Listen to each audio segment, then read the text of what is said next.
Chapter 1. Nolan. I stalked through the dark alleys of Boston's Southie neighborhood, searching for any trace of my son Aiden. Southie had changed a lot in the last few years, but parts of it were still rough. Holographic graffiti marred the crumbling smart brick walls, depicting Irish tricolored flags, shamrocks, and cryptic codes. The stench of stale synthetic Guinness, piss, and desperation filled the air. Southie was now a maze of narrow alleys lined with run-down solar-powered triple-deckers and crumbling climate-controlled brownstones housing too many souls living on basic income. During the day, these streets were filled with shouting fishmongers hawking their vat-grown catch and scrappy children playing some real-life VR simulator. But at night, a sinister underbelly emerged. Hooded figures conducted dark business in shadowy corners, running underground crypto casinos, selling exotic drugs, or planning a digital heist. I knew every nook and cranny, every two-bit mobster and tech-savvy thief. And yet I was full of quiet desperation when none of my leads panned out. Now I was getting desperate. "Where the fuck are you, Aiden?" I muttered under my breath, my voice barely audible over the traffic. The phone call an hour ago had been strange. Aiden's voice choked with fear before the line went dead. My gut twisted in knots, knowing something was terribly wrong. I couldn't shake the feeling that time was running out, and each passing second felt endless.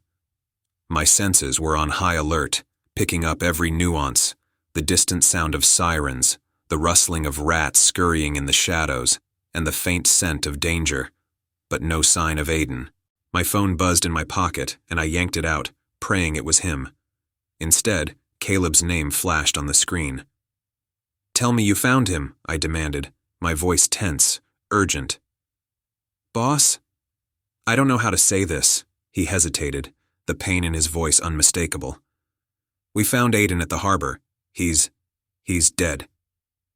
My heart dropped into my stomach, bile rising in my throat as the world spun around me. I stumbled against a wall, unable to comprehend what I'd just heard. My son, my only son, was gone. All those years I'd spent building this pack to pass to my heir, and now he was gone.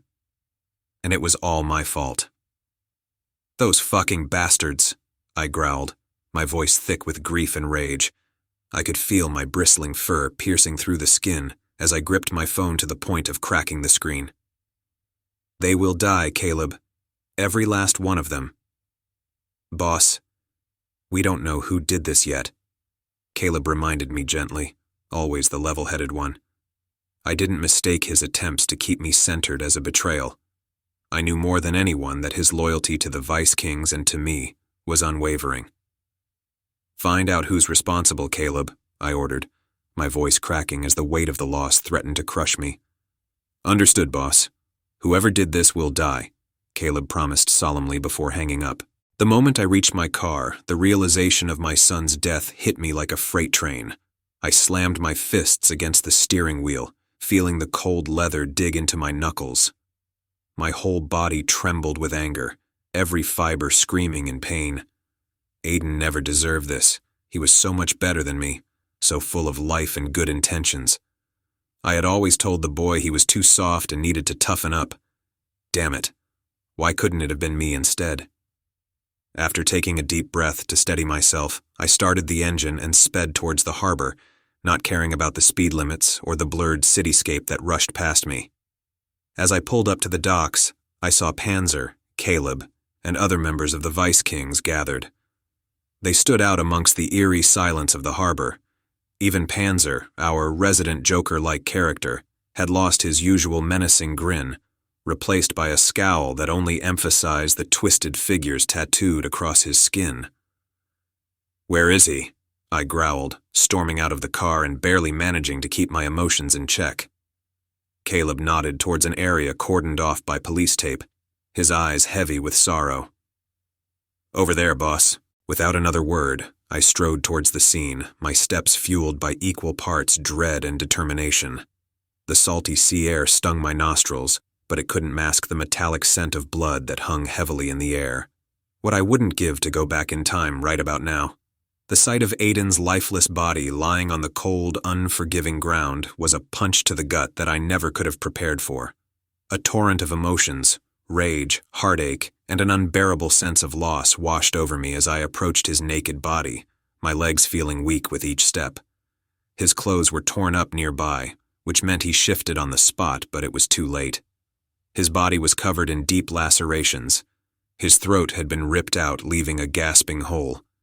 No ordinary wolf could have done this amount of damage, not to one of its own. Perhaps it could have done this to a human. But we wolves had tougher flesh. There was only one type of wolf capable of doing this type of damage: a feral wolf. Wolves that have gone mad to the point of becoming a hybrid between man and beast, a werewolf. They were large and very powerful. "God damn it!" I choked out, fighting back tears as I fell to my knees beside my son. Tenderly, I cradled his head in my lap. His once vibrant blue eyes, so much like my own, stared blankly into the void. The world around us seemed to fade away as I held him. "My boy, my little boy." "Boss," Panzer said softly, placing a hand on my shoulder. "I'm sorry." "Leave us," I growled, my voice barely recognizable even to myself. The men hesitated for a moment before retreating to give me some privacy. In those final moments alone with Aiden, I allowed myself the vulnerability I had long refused, letting the tears flow freely. It felt like a part of me had been ripped away, leaving a gaping wound that would never fully heal. My strong, beautiful boy had been taken from me so violently, and the thought of living without him was almost too much to bear. A few days later, I walked into the funeral home, a place operated by another of our kind. Businesses like this was essential for us wolves to function outside the world of humans. We planned to have a small service here and then bury Aiden without a casket in a cemetery made only for our kind. To humans, it looked like any other cemetery, but humans weren't allowed to be buried there. My breath felt strained. The funeral home was dimly lit, somber, yet trying to be welcoming. Wood-paneled walls, plush red carpets, chairs filled with other mourners who came to pay their respects. At the front of the room was a massive spray of red roses and white lilies, my son's favorite flowers. His picture at the center, gazing at all of us with that smile I knew so well. My legs felt like lead as I walked to the front row, almost collapsing into the padded chair. I looked at the sleek black casket, nails trimmed and hands folded at his chest, as if sleeping. But I knew I would never awaken him again. People came and went, offering condolences, sharing memories, but their words floated over me. All I could see and feel and breathe was the loss of my child. The funeral director guided the service along, verses read, hymns sung through tears and shaky voices. The Vice Kings were there, all dressed in black, their faces a mix of sorrow and a wrath that matched my own. These hardened criminals, who had stared death in the face countless times, were brought to their knees by the loss of one of their own.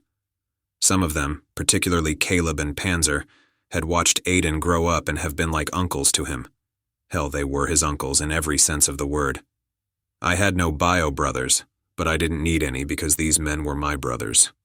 The three of us practically grew up together on the streets. "Thank you all for being here," I said, my voice hoarse. "It means a lot to me, to Aiden." "Of course, boss," replied Caleb, running his fingers through his short brown hair.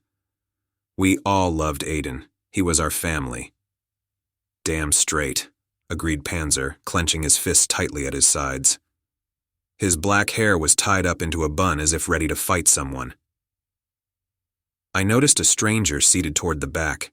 They were dressed entirely in black, with a face mask covering the lower half of their face. The only thing visible were their striking gray eyes. I frowned, wondering who they could be and why they'd come to Aiden's funeral. I thought I knew all of Aiden's friends. "Who is that?" I muttered to Caleb, nodding subtly towards the stranger. "Never seen them before," Caleb responded, his brow furrowing in concern. I made a mental note to keep an eye on them, but as the service commenced, my focus shifted to honoring my son one final time. When I glanced back, the mysterious figure had vanished without a trace. After the funeral, we gathered at my estate for the wake. The somber mood hung heavily, like a fog that refused to lift. I stood near the entrance, thanking people for coming and offering hollow words of comfort. "Thank you for being here," I said to each person as they entered, trying to convey my appreciation despite the turmoil inside me. "Of course, boss," one of the Vice Kings replied, gripping my shoulder tightly. "Aiden was family." Family. My thoughts were interrupted by the sound of raised voices coming from the adjacent room.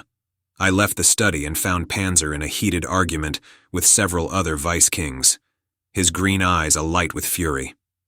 "Those fucking Panessa bastards did it. I know they killed Aiden," he spat. His alpha pheromones filled the air, making the atmosphere thicker with anger. "Panzer, we have no proof of that," Caleb countered, his face a picture of calm despite the tension swirling around him. "We can't just go guns blazing without evidence." "Of course you'd say that," Panzer sneered, taking an aggressive step toward Caleb. "You're either soft or you've joined them as their goddamn spy." Caleb's brown eyes flashed with irritation. He moved quickly, closing the distance between himself and Panzer, fist raised and ready to strike. I sprang into action, grabbing Caleb's arm before the punch could land. "Enough!" I barked, my voice commanding silence. The room went quiet, and all eyes turned to me. I tightened my grip on Caleb's arm, ensuring he wouldn't lash out again. "We need to remain united. Divided, we're weak, and our enemies can exploit that." Caleb took a deep breath and slowly lowered his fist. For a moment, he locked eyes with Panzer, but then turned away, shaking off my grip on his arm. Panzer, however, didn't back down, his gaze fixed on me with a mixture of challenge and expectation. "Panzer," I began, my voice low and steady, "you know as well as anyone that Caleb has been loyal to the Vice King since day one. He's proven himself time and again." I glanced at Caleb, the intensity of his gaze meeting mine. "Damn right," Caleb muttered, his jaw tightening. A few other members of the Vice Kings murmured their agreement, clearly eager to put this disagreement behind them. "No more infighting or I'll kill you myself," I declared, my resolve hardening. "We find the proof we need and hurt them like they hurt us."